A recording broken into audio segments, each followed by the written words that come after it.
Shalom. प्रभु का धन्यवाद हो और उसका नाम मुबारक हो। प्रभु यीशु मसीह के मधुर नाम में आप सबों का मैं हार्दिक स्वागत करना चाहता हूँ। इस मुबारक समय के लिए परमेश्वर के उस असीम प्रेम के लिए, अनुग्रह के लिए, और जो उद्धार हमने प्रभु यीशु मसीह के द्वारा पाया, जो शांति जो हमारे समझ से परे, और परमेश्वर का जो आनंद जो हमारी ताकत है, इन अंतिम दिनों में, अंतिम क्षणों में, जबकि प्रभु यीशु मसीह का आना बहुत निकट है, परमेश्वर चाहता है कि हम उसके तरफ देखें, उसके बातों को सुने, ना केवल सुने लेकिन बड़े गंभीरता के साथ अपने जीवन क्रम को उसके हाथ में, उसके वचन के अनुसार हम सौंप दें। परमेश्वर हम सबसे प्रेम करता है और वो चाहता है उस प्रेम को हम चखें, उसके उस प्यार को समझे, और जो कुर्बानी उसने क्रूस पे की, उस कुर्बानी को हम समझें, उस कीमत को हम समझें, और जो दायित्व हमें दिया है उसको हम पूरा करें, ताकि उसका मन प्रसन्न हो और ताकि हम उस दिन उसके सामने खड़े हो सके। और परमेश्वर हमसे ये कहे, विश्वास योग्य दास, उस शब्द को हम सुनना चाहते हैं। अगर सुनना चाहते हैं तो इस जीवन में हमें उसके बातों को मानना पड़ेगा। ये कठिन समय है और आने वाला समय भी कठिन होगा। ये बाइबल हमें बताती है कि आने वाला समय बहुत कठिन होगा, और हमें इस कठिन समय में हमें विश्वास करना है, विश्वास में जीना है, प्रभु के संगति में बने रहना है, परमेश्वर के वचन में हमें बने रहना है, उससे लिपटे रहना है, और उससे प्यार करते हुए जो दौड़ परमेश्वर ने हमारे लिए रखी है उसको हम पूरा करें। मैं इस समय आपको परमेश्वर के वचन के द्वारा उभारना चाहता हूँ, उत्साहित करना चाहता हूँ, और मैं उम्मीद करता हूँ कि जब आप इस वचन को सुनेंगे, अवश्य आप परमेश्वर की उस आशीष को ज़रूर प्राप्त करेंगे। मेरे साथ निकालिए भजन संहिता, उसका 11 1 से 7 वचन हम पढ़ेंगे। भजन संहिता 11 1 से 7 वचन हम पढ़ेंगे। भजनकर्ता दाऊद, उन्होंने यहाँ पे लिखा है, ये दाऊद का भजन है, और प्रधान जो है भजने वाले के लिए, मेरा भरोसा परमेश्वर पे है, तुम कैसे मेरे प्राण से कहते हो सकते हो, पक्षी के समान अपने पहाड़ पर उड़ जा। क्योंकि देखो, दुष्ट अपने धनुष चढ़ाते हैं और अपने तीर धनुष की डोरी पर रखते हैं, कि सीधे मन वालों पर अंधियारे में तीर चलाए। यदि नींव ढा ही जाए तो धर्मी क्या कर सकता है। परमेश्वर अपने पवित्र भवन में है, परमेश्वर का सिंहासन स्वर्ग में है। उसकी आंखें मनुष्य की संतान को नित देखती रहती है, और उसके पलकें उनको जांचती है। यहोवा धर्मी को परखता है, परंतु वो उनसे जो दुष्ट है और उपद्रव से प्रीति रखते हैं, वह अपनी आत्मा में घृणा करते हैं। वो दुष्टों पर फंदे बरसाएगा, आग और गंधक और प्रचंड लहू उनके कटोरों में बांट दी जाएगी। क्योंकि यहोवा धर्मी है, वो धर्मी के कामों से प्रसन्न होता है, धर्मी जन उसका दर्शन पाएगा। प्रभु आपके वचन पढ़े जाने और सुने जाने पे आशीष दें। जो बात मैं आपके सामने बताना चाहता हूँ कि ये कठिन समय, और कठिन समय में हमें विश्वास में बने रहना है, प्रभु यीशु मसीह में बने रहना है, वचन में बड़े रहना है और आगे बढ़ना है। और जो बात मैं कहना चाहता हूँ कि अगर इमारत जो है बहुत बाहरी रूप से बहुत सुंदर लगी हो, लेकिन अगर उसकी नींव अगर उसकी नींव उसमें दोष है, दोषपूर्ण है, तो वो जो इमारत है वो गिर सकती है।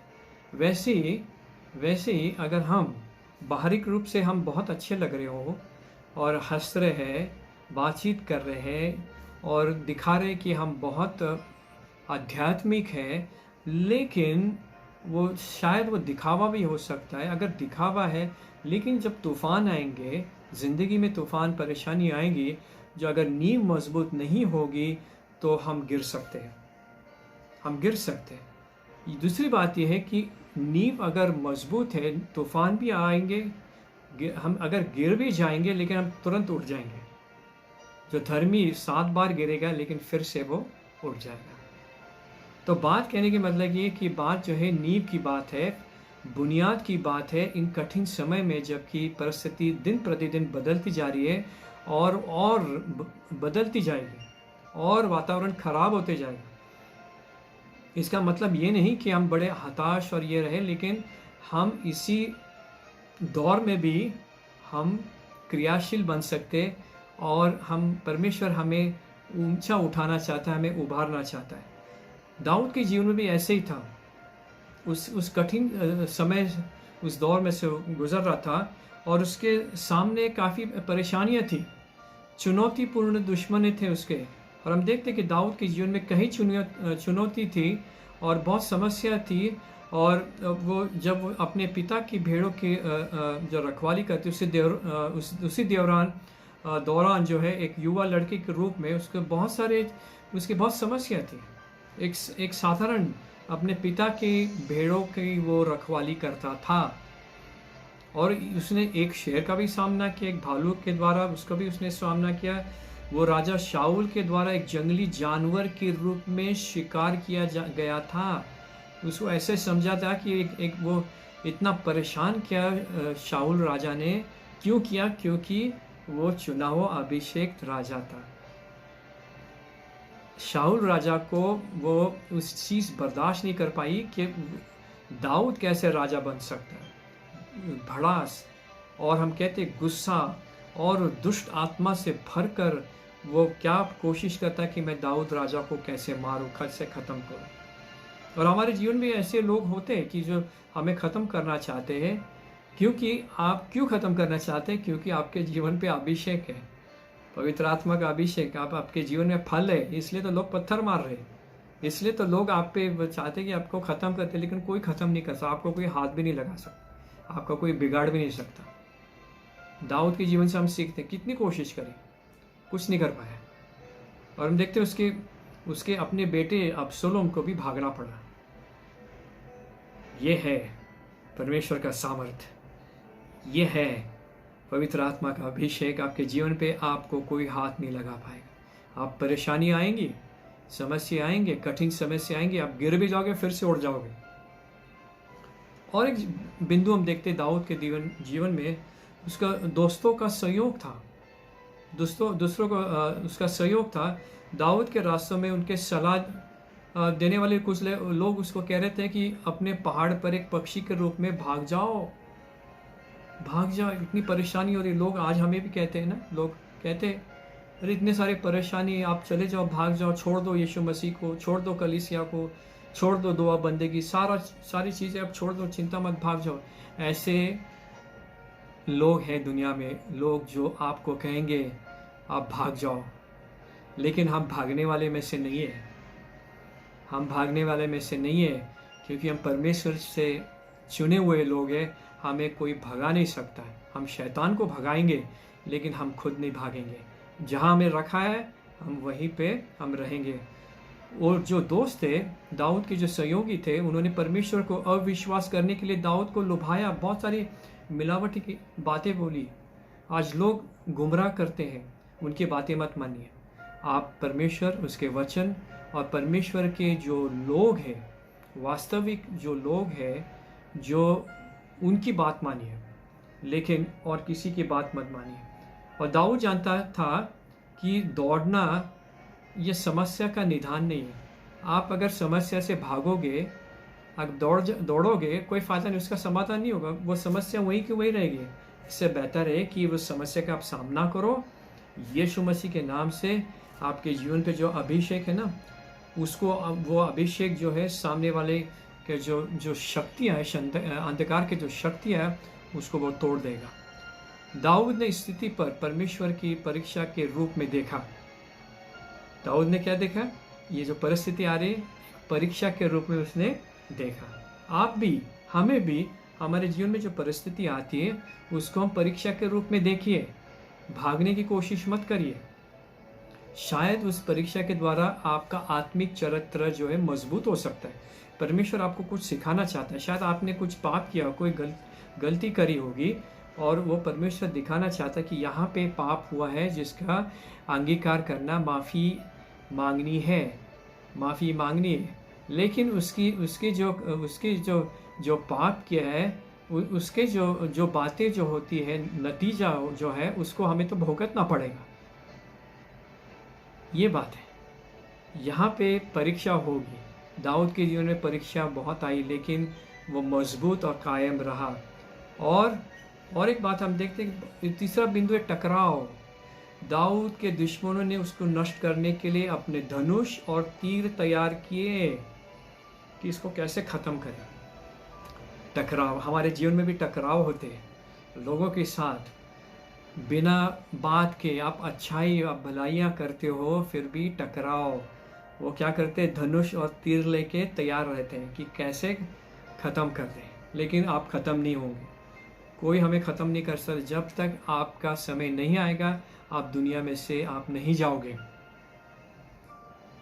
हम ये भी देखते हैं कि ये जो उसके जो टकराव होते, दाऊद के समय में जो लोग थे, वो निजी शब्द ये है कि गुप्त रूप में से आके वो कुछ योजना बनाते थे। और हम देखते हैं कि उसके विनाश के लिए, तीर मारने के लिए वो तलाश करते थे कि कैसे उसको ख़त्म करें। और हम ये भी देखते हैं कि यहूदा इस्करियोत और जो धार्मिक नेताओं ने भी साजिश रची यीशु को नष्ट करने के लिए। उन्होंने रात के अंधेरे में अपने कदम रखा, जबकि यीशु मसीह बगीचे में प्रार्थना कर रहे थे। बाइबल बताती है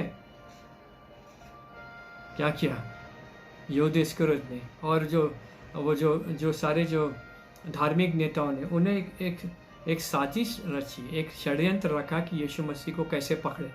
आज के जीवन में, वर्तमान जीवन में भी हम देखते हैं कि लोग जो है वो चाहते हैं कि हम पे कुछ ऐसा कुछ फांस में हमें फंसा दे ताकि हम गिर जाए। लेकिन आप नहीं गिरोगे, नहीं गिर सकते। क्यों? क्योंकि आप प्रभु के संतान हो। आप कोशिश करेंगे, गिराने की कोशिश करेंगे, बट हम भी बहुत ढीठ है। परमेश्वर के लोग भी बड़े मजबूत होते हैं। उनको कोई हाथ नहीं लगा सकता, ना कोई उनका बिगाड़ सकता है।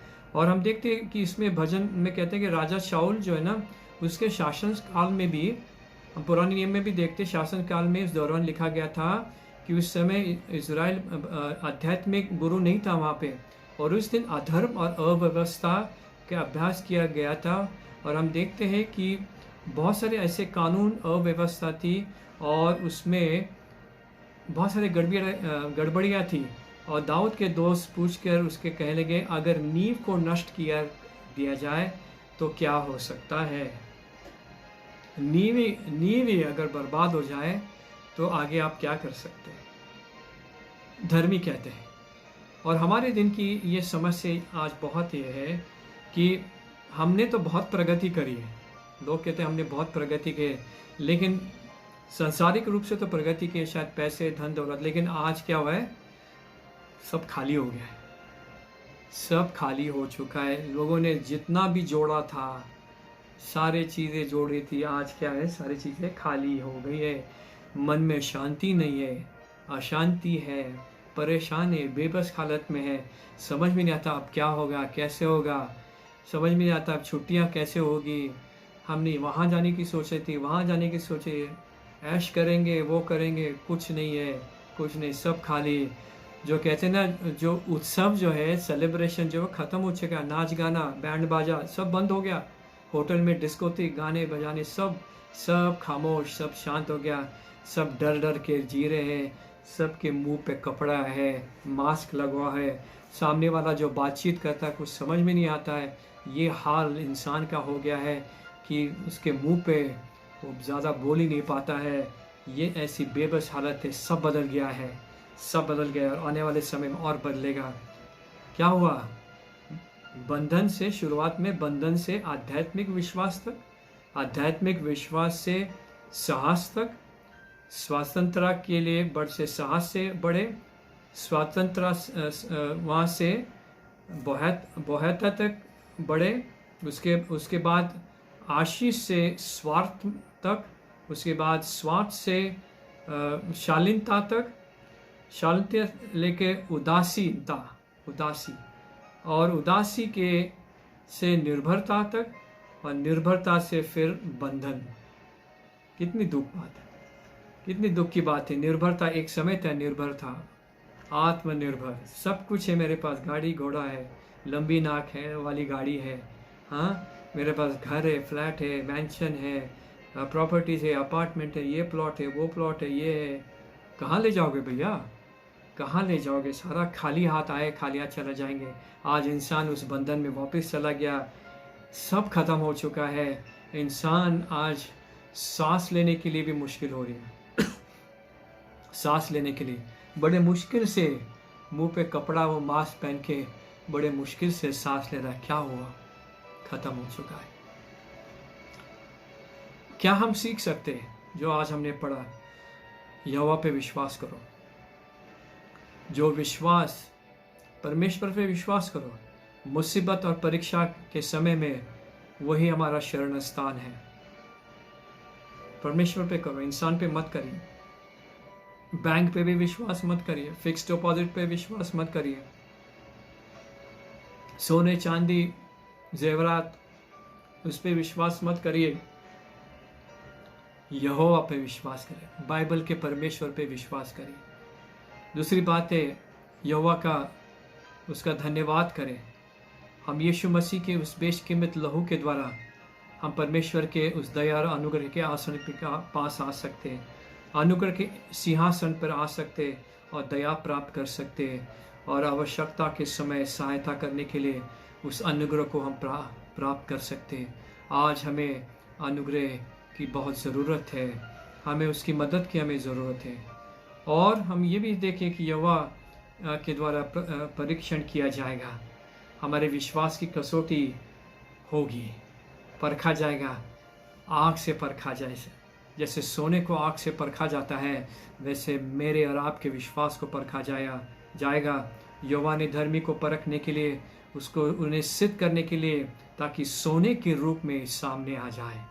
जब मुसीबत आएगी तो परेशान मत होइए, मत होइए कि मेरे जीवन में ये परीक्षा क्यों, ये समस्या क्यों है। लेकिन इसके पीछे परमेश्वर का कारण है, वो जानना चाहता है कि वास्तव में क्या आप मुझसे प्रेम करते हो या नहीं। उसके बाद हम देखते हैं कि परमेश्वर की जीत, हम देखते हैं परमेश्वर की जो जीत है, वो कहता है कि यहोवा धर्मी है और धर्मी के कदमों से प्रसन्न होता है, और धर्मी जन उसका दर्शन पाएंगे, और जो दुष्ट है वो गंधक और प्रचंड लहू के उनके कटोरे में बांट दिया जाएगा, उनका विनाश होगा। दुष्ट को नरक, उस वहाँ पे वो जाएंगे। और हम देखते हैं कि जो धर्मी परमेश्वर ईमानदार, उन पे वो प्यार करता है। इससे इन सारी चीज़ों से हम क्या सीख सकते हैं? जीवन के लिए क्या वो सबक क्या है? वो है कि प्रभु में विश्वास हमेशा हम करते रहे, ताकि अनंत काल में हम पुरस्कृत किया जाए। शायद इस जीवन में परमेश्वर हमारे विश्वास को पुरस्कृत करेगा, और अनंत काल में भी हमें पुरस्कृत करेगा। हमारा विश्वास परमेश्वर के अपरिवर्तित सत्य पर स्थापित है, अपरिवर्तित सत्य पर स्थापित है। परमेश्वर का शब्द अपरिवर्तित है। परमेश्वर का जो चरित्र है अपरिवर्तनीय है। ईश्वर उसका परिवर्तित है, पर यहोवा अपने सिंहासन पे अपने नियंत्रण में है, और परमेश्वर यहोवा अपने भरोसे मन पर परमेश्वर हमें सहायता करता है, और सही तरीके से हम उसको जाने। यहोवा से प्रार्थना करिए, और यहोवा को अपने पवित्र मंदिर में है उसके पास आइए। और हम देखते हैं कि परमेश्वर जो परमेश्वर का इनकार करते हैं, और हम देखते हैं उनको नरक में वो चले जाएंगे। और यीशु को अपने उद्धारकर्ता के रूप में विश्वास करिए, और उस नरक की उस ज्वाला से आप बच सकते हैं। तो मैं आपको बताना चाहता हूँ कि परमेश्वर जो है वो दयालु है, वो अनुग्रहकारी है, विलम्ब से कोप होने वाला परमेश्वर है। यहोवा अपने सिंहासन पर है और वो सारे नियंत्रण में है। दुनिया की परिस्थिति नियंत्रण में नहीं है, लेकिन सारी बातें उसके नियंत्रण में है। और हम अपने नींव को देखें, अपने बुनियाद को देखें, उस बात को देखें और जो जीवन के जो बातें हैं उसको हम बड़े गंभीरता के साथ लें। प्रभु आप सबको बहुत आशीष और बरकत दे। और मेरी यही प्रार्थना है कि आप आने वाले समय में आपके जीवन में खुशहाली हो और परमेश्वर की शांति और इत्मीनान आपके साथ, आपके घराने के साथ और आपके कमाई पे और आपके कलीसिया पे बहुत बहुतायत से हो। और परमेश्वर आप सबको आशीष दे। यीशु मसीह जल्द आ रहा है, हम तैयार रहे उसके मिलने के लिए। प्रभु का धन्यवाद हो और उसका नाम मुबारक हो। Shalom shalom shalom.